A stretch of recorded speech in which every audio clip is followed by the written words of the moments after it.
राजीव अपनी पत्नी श्वेता और अपने 2.5 साल के बेटे चीनू के साथ गुड़गांव में रहता था। उनका एक ठीक ठाक सा हंसता खेलता परिवार था। चीनू का अपने पापा से बहुत लगाव था, सो पापा से चिपक कर ही सोता था। एक रात अचानक राजीव को महसूस हुआ जैसे कोई उसे जगाने की कोशिश कर रहा है। आंखें खुली तो राजीव ने देखा कि चीनू उनके सीने पे चढ़ा हुआ है। चीनू की आंखें बहुत बड़ी हो गई थी और वो बहुत गंभीर लग रहा था। चीनू बहुत ही गंभीर और दुखी आवाज में बोला, आपने मुझे क्यों मारा? और इतना कहकर रोने लगा। राजीव को लगा कि चीनू ने कोई सपना देख लिया है और डर गया है। उसने चीनू को अपने से चिपका लिया। थोड़ी देर में ही चीनू दोबारा सो गया। सुबह उठने पर सब कुछ सामान्य था। राजीव भी रात की बात भूल गया। एक हफ्ता ऐसे ही बीत गया। ठीक एक हफ्ते बाद वही घटना दोबारा हुई। इस बार राजीव ने श्वेता को यह बात बताई। श्वेता इस बात से थोड़ा परेशान हो गई, क्योंकि उसका मानना था कि 2 बार एक जैसी घटना इत्तेफाक नहीं हो सकती।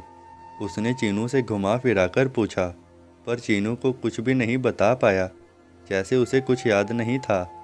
खैर, फिर हफ्ता बीत गया और कुछ नहीं हुआ। लेकिन ठीक एक हफ्ते बाद वही घटना हुई। चीनू उठकर बस यही पूछता कि आपने मुझे क्यों मारा, और रोने लगता।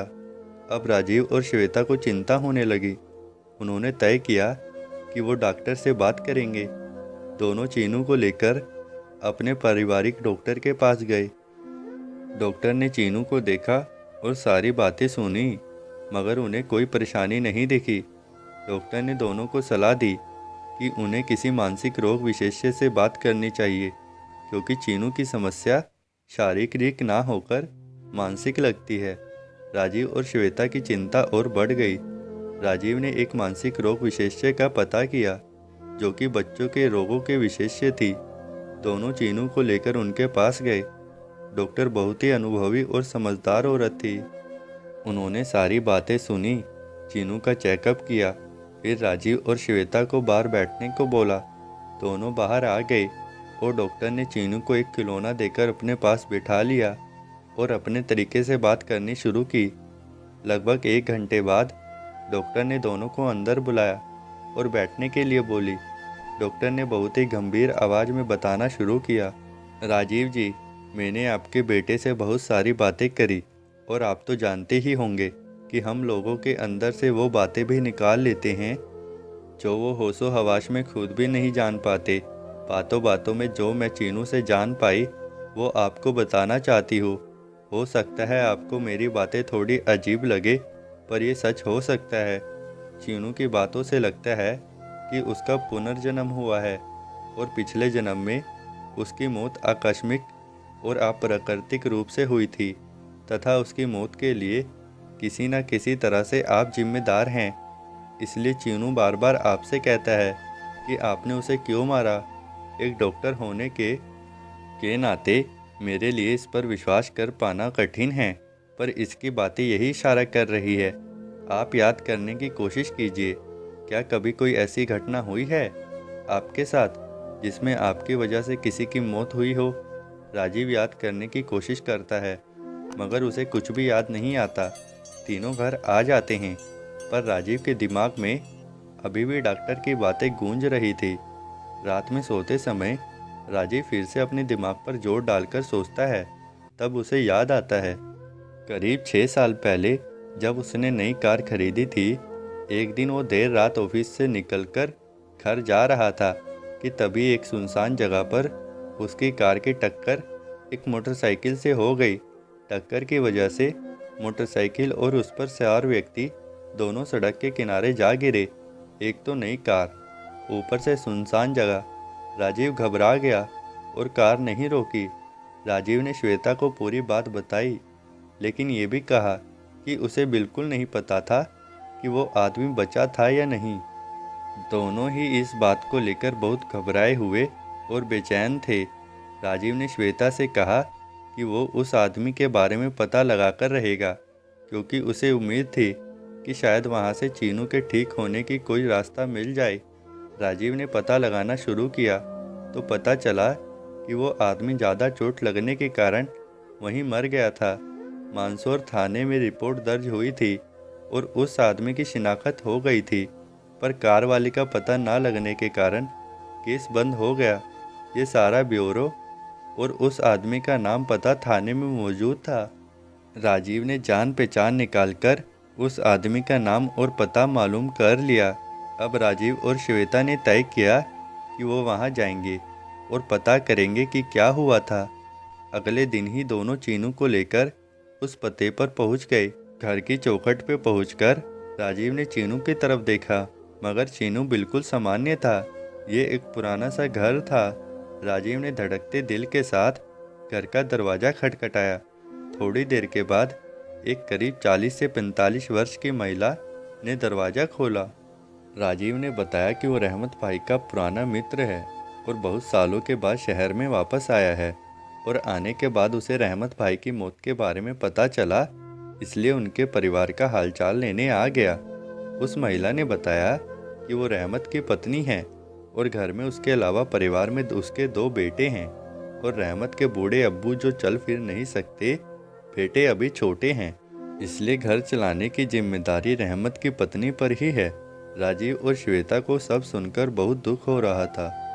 राजीव को ऐसा लग रहा था जैसे वो ही सबका जिम्मेदार हो। सारी बातों के बीच में कई बार राजीव और श्वेता ने चीनू की तरफ देखा, मगर चीनू की ओर से कोई विशेष प्रतिक्रियाएं नहीं दिखी। थोड़ी देर के बाद उन्होंने उन लोगों से विदा ली और अपने घर की ओर चल दिए। रास्ते में श्वेता ने राजीव से पूछा कि उसने उन लोगों से चीनू के बारे में बात क्यों नहीं की। राजीव ने कहा कि चीनू की प्रतिक्रियाएं से ऐसा कहीं से भी महसूस नहीं होता कि वो उन घरों को या वहाँ के लोगों को पहचानता है, और पता नहीं सारी बात जानकर वो लोग क्या करते। राजीव के हिसाब से उनको अभी थोड़ा और देख समझकर कदम उठाना चाहिए। इस बीच एक बार फिर वही घटना हुई। चीनू ने राजीव को जगाया और कहा, आपने मुझे क्यों मारा, और रोने लगा। राजीव ने चीनू को अपने सीने से लगा लिया और बोला, मैं आपको आपके घर लेकर गया, पर आपने पहचाना ही नहीं। चीनू ने बहुत ही अजीब तरह से राजीव को देखा और लगभग चिल्लाकर बोला, नहीं, वो मेरा घर नहीं है, और इतना कहकर वो और तेज से फूट फूट कर रो पड़ा। श्वेता, जो अब तक सारी बातें सुन रही थी, बहुत ज़्यादा घबरा गई। कुछ ही पलों में चीनू सो गया, मगर राजीव और श्वेता की नींद उड़ चुकी थी। दोनों को समझ नहीं आ रहा था कि क्या करे, कहाँ जाए। दोनों ने एक बार फिर मनोचिकित्सक से बात करने का सोचा। राजीव ने अगले दिन डॉक्टर से मिलने का समय ले लिया। निश्चित समय पर दोनों चीनू को लेकर डॉक्टर के पास पहुँचे। राजीव ने डॉक्टर को अब तक जो भी हुआ सब बताया। सारी बातें सुनकर डॉक्टर भी सोच में पड़ गई। उसने दोनों को बाहर बैठने को बोला और चीनू से बातें करनी शुरू की। धीरे धीरे चीनू डॉक्टर के सम्मोहन में आकर सारी बातें बताने लगा। 2 घंटे तक चीनू से बात करने के बाद डॉक्टर ने राजीव और श्वेता को अंदर बुलाया। डॉक्टर की आंखें नम थी। डॉक्टर ने श्वेता की ओर देखकर पूछा, श्वेता जी, अगर आप बुरा ना माने तो मैं आपसे कुछ बहुत निजी सवाल करना चाहती हूँ।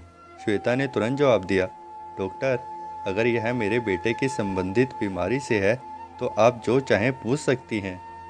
डॉक्टर ने चीनू को नर्स के साथ दूसरी तरफ भेज दिया और श्वेता से बात शुरू की। चीनू के जन्म से पहले भी आप एक बार गर्भवती हुई थी, मगर आपका गर्भपात हो गया था, क्या यह सच है? श्वेता थोड़ी परेशान होकर बोली, हाँ, मगर इस बात का चीनू से क्या संबंध है? डॉक्टर ने श्वेता की आंखों में देखते हुए बोला, आपने गर्भपात क्यों कराया? श्वेता कुछ नहीं बोली, केवल राजीव की ओर देखने लगी। राजीव बोला, डॉक्टर, यह तब की बात है जब हमारी शादी को केवल 1 साल हुआ था और हम परिवार को बढ़ाने के लिए पूरी तरह तैयार नहीं थे, इसलिए। डॉक्टर ने उसकी बात काटते हुए कहा, क्या केवल यही वजह थी या कुछ और भी? इतना सुनने के बाद श्वेता रोने लगी। डॉक्टर ने बोलना शुरू किया, मैं सच सुनना चाहती हूँ राजीव जी, आपके मुंह से। राजीव के चेहरे पर बेचैनी और घबराहट थी। उसने बोला, दरअसल बात यह है कि हमें पता चल गया था कि वो लड़की है और मैं पहला बच्चा लड़का चाहता था, इसलिए मैंने श्वेता को गर्भ गिराने के लिए समझाया। डॉक्टर ने कहा, और इसलिए आपने अपनी ही बेटी की जन्म से पहले हत्या कर दी। आज वो आपके बेटे के रूप में आकर आपसे अपनी हत्या का जवाब मांग रही है। जी हाँ, चीनू आपकी उसी बेटी का पुनर्जन्म है। शर्म आनी चाहिए आपको। आप जैसे पढ़े लिखे लोग ऐसा करेंगे तो औरों को हम क्या समझाएंगे। चाहिए अपनी बेटी से माफ़ी मांगिए, हो सकता है वो आपको माफ़ भी कर दे, क्योंकि बेटियां होती ही ऐसी हैं। लेकिन मैं और ये समाज आपको कभी माफ़ नहीं करेगा। ऐसी और स्टोरी देखने के लिए इस चैनल को सब्सक्राइब जरूर करें, ताकि आने वाली वीडियो आप सबसे पहले देख सकें। प्लीज़ वीडियो को लाइक और चैनल को सब्सक्राइब जरूर करके जाइए।